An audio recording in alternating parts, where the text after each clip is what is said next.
Hai Kobil, Oke, Mas Sudan. gimana kabarnya nih? Luar biasa. Hari ini kita bakal bahas buku apa lagi? Kita bakal bahas buku salah satu dari penulisnya itu pembicara nomor satu di Indonesia.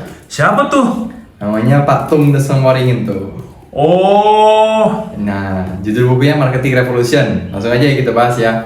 oke. Nah, di sini dijelasin ada 5 tips marketing revolution gitu ya. Yang udah direkap ya. Maksudnya yang aku dapetin yang pertama harus bikin penawaran yang menarik. Penawaran menarik, contohnya apa? Produknya murah dan berkualitas. Itu kan menarik kan? Benar gak?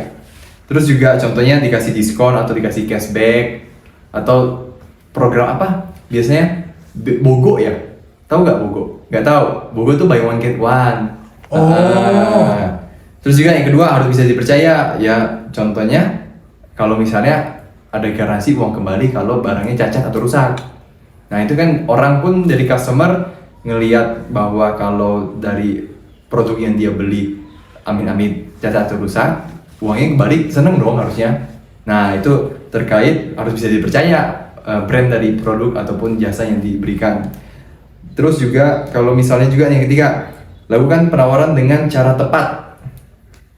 Karena setiap produk itu punya karakteristik yang berbeda. Produk A kalau pakai cara B gak bisa kadang. Contohnya nih, kalau misalnya kita ngejual mobil apa ya, mobil nama lah tuh yang ada kudanya atau yang enggak, yang ada kudanya gitu kan, Ferrari mungkin ya gitu ya. Kita kan gak mungkin jualnya ke pasar kan, kayak nawarin orang-orang yang datang ke pasar, ayo pak beli mobil Ferrari pak, ayo pak. Ya itu gak tepat kan, gak tepat tuh. Nah tapi kita juga contohnya yang lain. Jangan tawarin mainan anak-anak, tapi cara jualannya produk orang dewasa. Ada produknya nih mainan anak-anak nih, tapi kita cara jualnya kayak gimana ya? Contohnya kalau di bazar bazar makanan minuman gitu ya. Nah itu kan ayo dibilang, ayo silakan kak, lagi ada promo berapa persen gitu kan. Anak kecil mah bodo amat dia, yang penting tahunya cuma mainan doang kan. Kalau terkait promo kan nggak tahu gitu kan. Nah itu makanya terkait lakukan penawaran dengan cara yang tepat gitu, sesuai dengan target marketnya. Lalu yang keempat, Smart Student, ini ada 5 poin ya terkait 5 tips marketing revolution. Sasar target market yang tepat dalam jumlah banyak. Contohnya kita jualan pakaian anak tuh, target marketnya siapa? Ayo coba tebak apa? Kalau jualan produk untuk anak-anak, baju anak-anak atau mainan anak-anak, target marketnya siapa? Orang tua. Nah, pintar. Orang tua tuh ada 2, ayah dan ibu. Yang mana? Ya biasanya ke ibu. Nah, betul. Nah, itu target market bisa ibu-ibu kan? Gak mungkin manula dong. Gak mungkin. Nah, itu contohnya ya, sasar target market yang tepat. Sama juga, biasanya ada komunitas ya ke mereka kan. Misalnya ibu-ibu, komunitasnya dia ngomongin bahwa dia kemarin beli mainan anaknya, ini bagus. Dia otomatis kan kasih tahu ke teman-temannya kan, ibu-ibu arisan.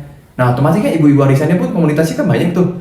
Dia minta kontaknya atau minta nama brandnya apa atau lokasi di mana, pasti datang juga kan.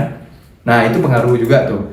Terus juga kelima, ya ini paling penting nih, yang pernah aku terapin juga Smart Student ya dalam usaha aku juga Google itu, pakai hukum keterbatasan. Yang berarti bahwa semakin langka produkmu akan semakin dicari. Yang berarti bahwa produknya harus unik. Contohnya nih, hukum keterbatasan.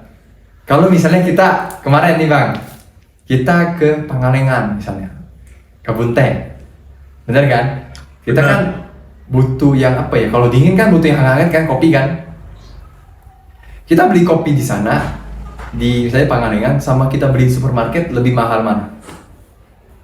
Biasanya di Pangalengan. Karena apa? Karena jauh dari tempat yang jual. Oke, betul. Dan apa? Namanya mereka jualan minuman hangat gitu kan, di pegunungan ya pasti laris. Oh iya, Bener kan? betul. Karena nggak ada yang jual lagi, ya itu terkait hukum keterbatasan, ya terbatas, memang cuma 1-2 aja yang di sana. Kalau mau pergi keluar pun makan waktu. Belum lagi kalau macet, kalau jalannya panjang gitu kan, apalagi kalau jalannya kecil, susah diakses. Nah, hukum keterbatasan. Sama juga ada juga caranya kayak misalnya promo untuk 10 orang pertama atau 100 orang pertama atau 100 ataupun 1000 pengguna pertama gitu. Nah itu kan orang ngejar-ngejaran kan, siapa yang cepat dia dapat kan. Nah, hukum keterbatasan itu. Jadi itu sih Smart Student yang bisa dibagiin ya untuk terkait marketing revolution ini dari bukunya Pak Tung dan Semwaringin. Thank you ya Pak Tung ya. Aku banyak juga ikut seminaran juga luar biasa, dan juga pastinya ketika kalau misalnya kita kan tadi kan 5 tips ya terkait marketing revolution, terus juga ada kalau misalnya belum laku produk ataupun jasa yang kita jual, di sini disampaikan bahwa yang pertama sama juga penawarannya belum menarik, kedua kamu ataupun Anda yang memiliki ataupun yang menjual produk atau jasa tersebut Anda belum bisa dipercaya, yang ketiga cara penyampaiannya salah, yang keempat luput dari target market, yang kelima belum ada keterbatasan, ya kayak jual aja lah, stoknya ada berapa ya udah gitu. Sedangkan kalau ada hukum keterbatasan itu bisa menarik emosionalnya calon customer kita. Itu sih buku yang aku dapetin dari buku Marketing Revolution dari karya Pak Tung dan Semwaringin ya. Tuh pembicara terbaik dan pelatih sukses nomor 1 di Indonesia versi majalah marketing ini. Thank you ya Pak Tung ya, dan juga semua bermanfaat Smart Student. Dan juga kalau misalnya ada rekomendasi buku apa yang bakal kita bahas lagi untuk Smart Book series berikutnya, silahkan komentar ya. Dan selalu salam cerdas. Thank you Babil. Oke.